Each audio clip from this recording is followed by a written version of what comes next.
part of big wins. And I kind of mentioned to the guys, we have a couple guys that I think after last night's game, hope they thought they should play a little bit more than maybe the minutes that they had, which is normal for a basketball team. But obviously Eddie's went through a stretch last year where he was struggling to get on the floor, and he still brought it every single day. He still got better every single day. He still does everything that we ask every single day. So it's as a coach, those are the guys you end up trusting. When things aren't going their way, they're still engaged with the team the entire time. So those are the guys that usually come through because it's just who they are. Eddie doesn't turn it on at the end of the game. It's not like Eddie all of a sudden turns it on and hits a button. No, man, it's that. I mean, just if you come out here on a Tuesday in April or a Thursday in July, it's the same thing. It's every single day for him. So when you do that, you have a lot of confidence in your ability, and we certainly need him to make shots. And we shot about 50% from three tonight, and I guess if you said what's one thing we did well, I guess that's it. And he was probably, I guess, him and Don and Truth were the ringleaders of that. So, but no, we expect Eddie to come through. I think Eddie wants the responsibility, and he's an important part of our team for sure. Kalambe really, at least putting the ball in the basket, really struggled throughout much of the game, but late in the game, he stayed with it, got the baskets to go. Is there a point from your perspective that you ever want him to pull back, or has he got the green light at all times? It's pretty green. I think he's the best player in junior college. I don't think he played like it today. I think he cares. If we lose a game, I can go home and I can sleep all right knowing that I went with Enoch Kalambe and he failed. And that's what responsibility is.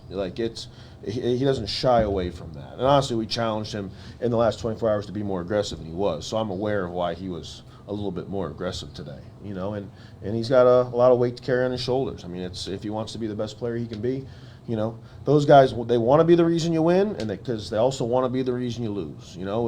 When you look at Michael Jordan or Kobe Bryant or those guys that are known as clutch performers, they want the shot. Like if you lose, they want to be the reason you lose. And it's good to have a couple guys on your team that, if we lose, they want to be blamed for it.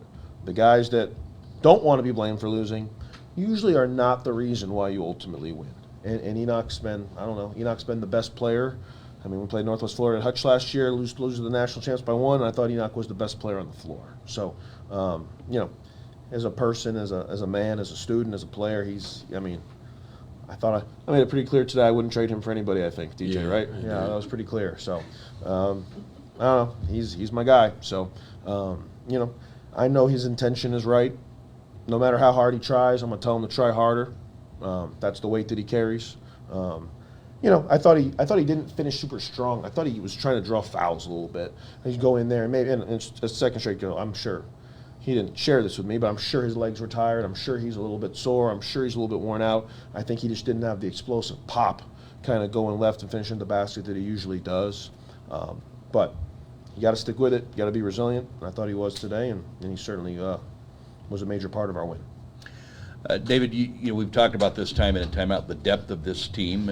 Obviously we have a number of guys that are standout basketball players, and maybe late in these games, we see it come through to you guys. Do you feel like at the end of the game that maybe we're got a little bit more left in the tank than other teams?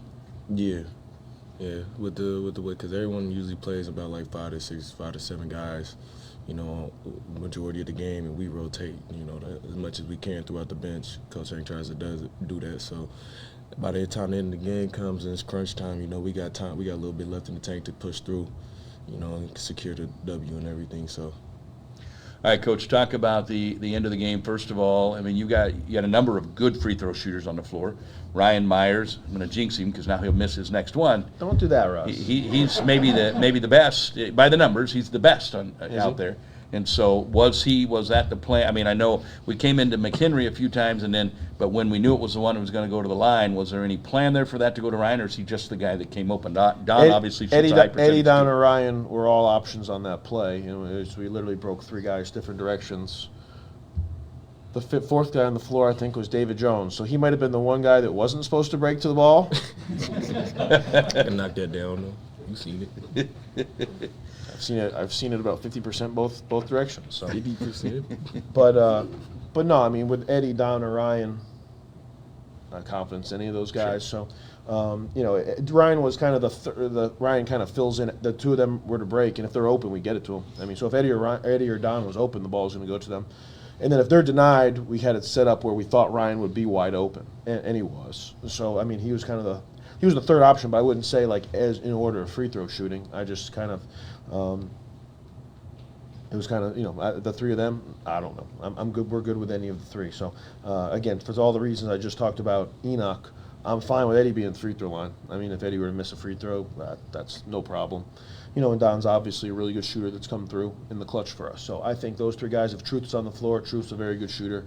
I think that any of the guards do a good job at that. So, we're able to get the ball in there. I guess in that situation, he made those two. And then honestly, on the last play, the guys executed the foul up three play really well. We did exactly kind of what we wanted to do. We kind of, we talked about it briefly, but kind of that situation was the perfect time for it, especially with them being in the 1-and-1, because a lot of times you miss the first and that's it. So with them being in the 1-and-1, I thought it was a no-brainer, and I thought the guys executed that very well. So there were certainly some plays late in the game that we were able to execute, able to come through, and that's a good thing. And and the more of those you can do well on, the more likely you are to win. So take us inside that last timeout then, just over 6 seconds to go, and that is always the big question: is when you're up by 3, do you foul? Do you not foul? Is there a rule of thumb that you use with time left on the clock? And if they would have gotten the ball in at half court, would you have not fouled? What was the plan? I guess we were going to foul because that's what we decided we were going to do, but we wanted to foul right around half court.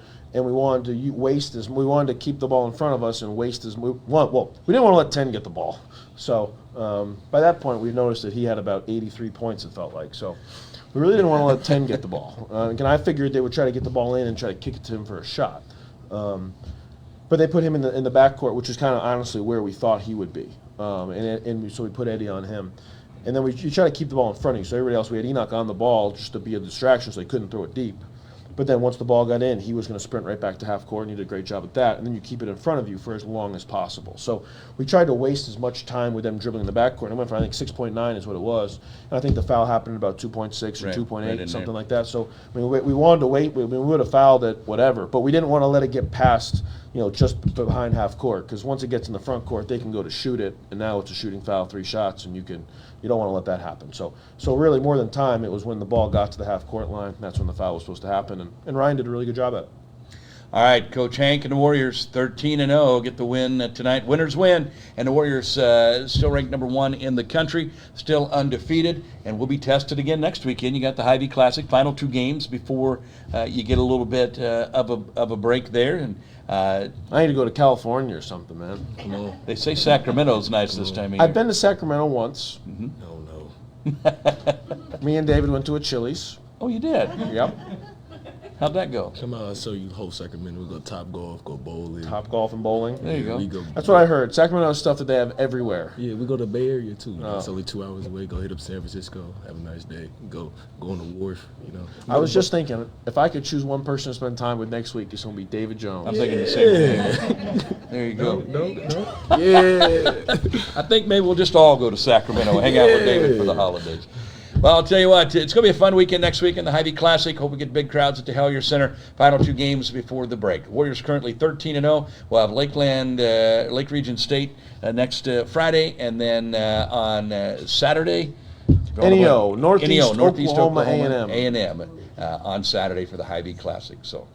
Oh, yeah, we're going to do the teddy bear toss, Teddy I think, bear toss. is what I'm hearing from our crowd. Yeah. Is that on Saturday, I believe, so we'll do that on Saturday.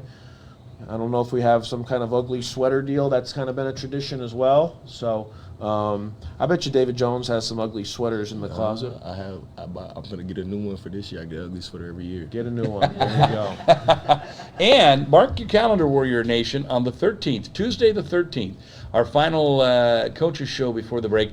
We're not going to go live on Go Hills. It's going to be all in-house. It's going to be hanging with the Warriors. Coach Hank's going to bring the Warriors out to the Warehouse Barbecue and Brew House and just hang out with the Warrior fans. A Go Hills holiday special for you fans, just to get to hang out with all the guys and the coaching staff and celebrate the Warriors and celebrate the holidays. So a lot of big things coming up. We'll have lots of prizes, including a 50-inch TV that we're giving away that night. So make sure everybody gets to the Warehouse on the 13th to hang out with Coach Hank. Hanging with Hank and the Warriors on Hanging the 13th. with DJ and the Warriors. There you go. Hanging with DJ and the Warriors. Hank and the Warriors. It's Warrior win, and on top of Job Corps, Warrior win. That's going to do it for us. Thanks, everybody. Have a great weekend. For the entire crew, I'm Russ W. Orker saying, so long, everybody.